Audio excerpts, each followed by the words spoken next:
एक बंदा खड़ा करे भाई, एक बंदा खड़ा। एक बंदा बाहर ड्यूटी करो, लेकिन यकीन मानो मोटरसाइकिल में सर भाईजान सिर्फ 1 मिनट में चीज लेनी, सिर्फ आप इधर एक बंदा, आप इधर एक बंदा खड़ा करो, बाइक को मुतवाजी लगाए, ठीक है। इसमें बंदे तो आप आगे रोड सारा बंद हो रहा है, ठीक है।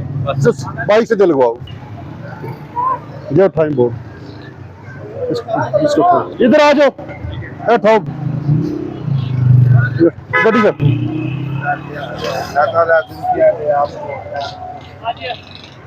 चलो चलते जाओ, ये वजन आप खुद ही उतार ले, हमें तकलीफ करनी पड़ेगी। क्लियर किया, ठीक है, हमारा सारा अंदर कर दिया। आपकी सर क्या बात? आपको एप्लीकेशन लेटर जारी करेंगे। आपको पता है, बिलीव करें, कल जिस तरीके से बात की है, एक साथ ही सारों को ये मैसेज दिया है, ये हमारे अपने कसूर हैं, जो सच्ची बात है। बिलीव करें, हमारे अपने कसूर हैं, ये आप जाने ना। आप बस इंशाल्लाह चक्कर सर चक्कर लगते रहेंगे, अब जाने वाली तो बात ही नहीं है ना। जाएंगे तो फिर वापस आएंगे, फिर वापस आएंगे, फिर वापस आएंगे, 4 दफा आएंगे, 5 दफा आएंगे, 6ठी दफा FIR देंगे।